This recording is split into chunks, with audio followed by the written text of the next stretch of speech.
J'ai jamais vécu ça de ma vie, c'était incroyable. C'était incroyable comme moment. C'était de la joie, c'est la plus belle ligne d'arrivée de toute ma carrière, de loin et de loin, quoi. Charlie Dalin remporte la 10e édition du Vendée Globe. Ce mardi matin, après 64 jours en mer, le Normand a coupé la ligne d'arrivée du Vendée Globe en vainqueur et a, au passage, pulvérisé le précédent record de 9 jours et 8 heures. Nous reviendrons dessus au début de ce JT. Bonjour à toutes et à tous et bienvenue dans votre rendez-vous d'actualité bretonne du mardi 14 janvier.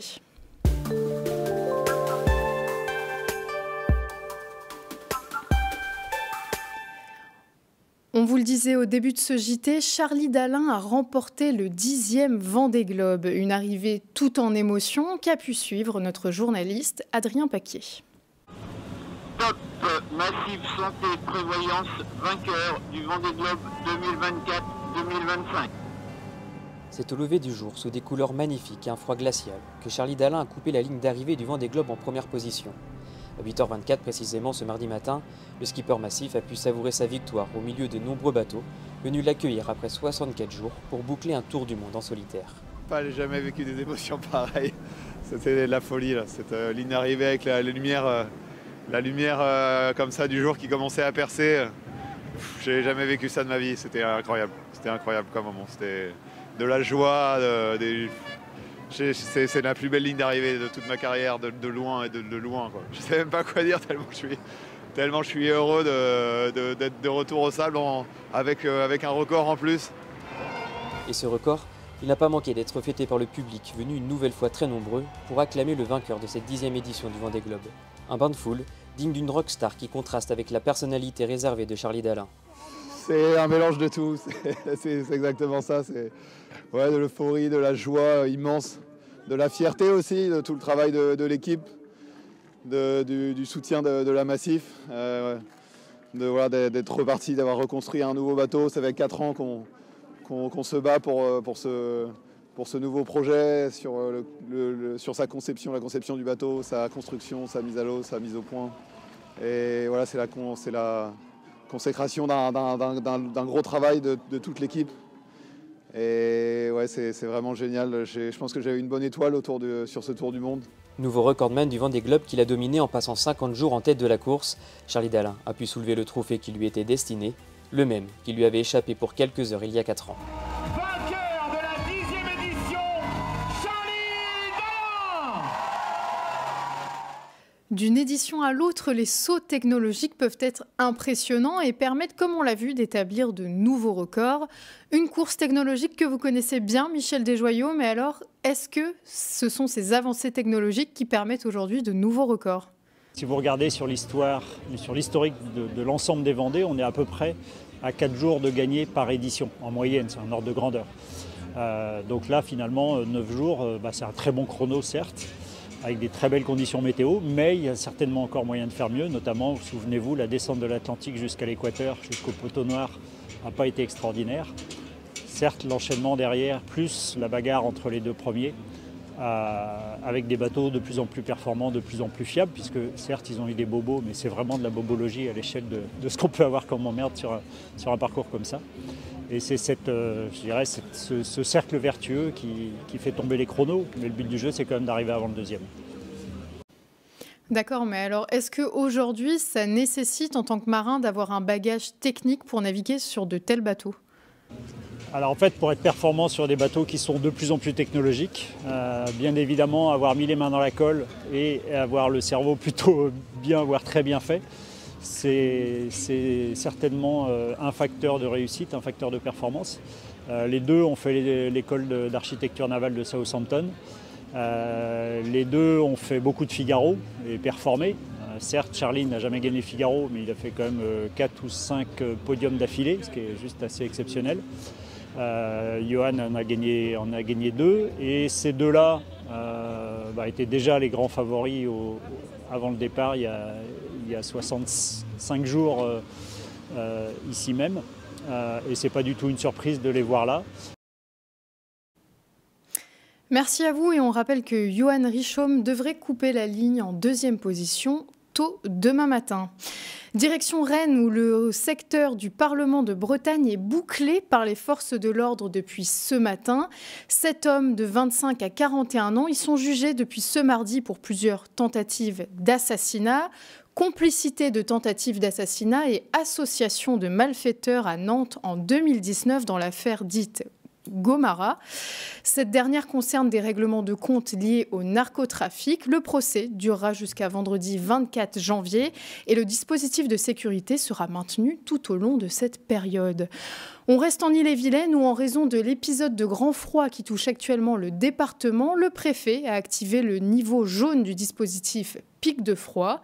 Ce dernier vise à protéger les populations les plus à risque, notamment les sans-abri. Pas de suspension de la réforme des retraites. Comme évoqué hier, François Bayrou prononçait cet après-midi son discours de politique générale. Il a comme attendu évoqué ses projets concernant la réforme des retraites. On l'écoute. La réforme des retraites est vitale pour notre pays et pour notre modèle social. Une délégation permanente sera donc créée. Je la réunirai dès vendredi. Je proposerai aux représentants de chaque organisation de travailler autour de la même table, de s'installer dans les mêmes bureaux, ensemble, pendant 3 mois, à dater du rapport de la Cour des comptes. Je souhaite que cet accord soit trouvé, mais si les partenaires ne s'accordaient pas, c'est la réforme actuelle qui continuerait à s'appliquer. Il est également revenu sur le budget 2025 et a annoncé que l'effort demandé aux collectivités ne serait pas de 5 milliards d'euros comme envisagé par le gouvernement Barnier, mais de 2,2 milliards dans le but de réaliser des économies. On vous en parlait hier, les dates de patrouille des sous-marins nucléaires français ont été dévoilées au grand jour sur l'application sportive Strava. Ce n'est pas une première puisque l'application avait déjà permis de géolocaliser de manière précise des bases militaires américaines en Afrique. Pour lutter contre ce phénomène, des précautions sont mises en place en interne. Stéphane Jézéquel, journaliste au Télégramme, nous en dit plus. La marine est très au fait de ce genre de choses depuis pas mal d'années. Effectivement, le démarrage de la guerre en Ukraine a rendu les choses beaucoup plus sérieuses, beaucoup plus prégnantes. Ils sont vraiment obligés de rappeler le plus souvent aux marins de faire vraiment très attention avec tous les appareils connectés qu'ils peuvent avoir à bord. Alors, si on prend l'exemple de l'île Longue, il y a quelques années, c'était assez simple. Les téléphones étaient mis de côté, on les mettait de côté et puis voilà, l'affaire était réglée. Aujourd'hui, beaucoup de choses sont connectées, ça va du casque en passant par les enceintes, les montres. On est ultra connecté, sans même s'en rendre compte d'ailleurs parfois. La question est encore plus compliquée quand on est en mer, quand on est en mission, parce que les marins justement veulent avoir, pour leur confort personnel et même pour avoir des liens avec leur famille, veulent toujours utiliser ces appareils connectés. Et effectivement, dans les missions les plus sensibles, on leur demande de mettre tout ce matériel de côté. Il y a aussi la question des réseaux sociaux, bien sûr. Alors, on demande aux marins de ne pas s'exposer, de ne pas expliquer, bien sûr, la nature de leur mission, mais aussi de ne pas s'exposer en tant que personne. Voilà, donc c'est un effort vraiment sur plein de champs. Merci Stéphane. Et alors, les Bretons sont-ils toujours les plus heureux? S'ils sont réputés comme majoritairement heureux et même plus qu'ailleurs en France, est-ce toujours le cas dans le contexte actuel? C'est la question posée par la 3e édition du baromètre des territoires d'Elab. Malgré l'enchaînement de la pandémie de Covid, de 2 ans d'inflation et de crise politique et climatique, les Bretons se déclarent toujours heureux pour 80% des sondés. Beaucoup d'entre eux vivent néanmoins dans une forme d'insécurité économique et sociale.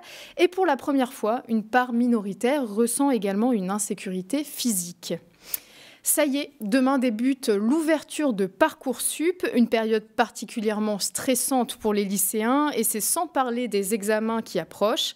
À Pontivy, le lycée Jeanne d'Arc Saint-Divy prend la question du bien-être des lycéens très au sérieux et propose des ateliers de sophrologie. Reportage de Pierre Bernard et Jérôme Gallo au cours de l'une de ces séances de relaxation. On ferme les yeux et on se détend. C'est la leçon du jour au lycée Jeanne d'Arc Saint-Divy. 420 élèves de terminale suivent des ateliers de sophrologie animés par une professionnelle pour apprendre à gérer leur stress. Pour y parvenir, exercices de respiration, de concentration et de canalisation des émotions. Et pour Axel, élève en STMG, le travail porte ses fruits. Pour les examens, je me sens stressée parce que je me sens un peu surchargée. Et grâce à ces outils de respiration, je me sens moins stressée, plus détendue pour les examens. Axel n'est pas la seule à vivre dans l'angoisse de cette dernière année de lycée.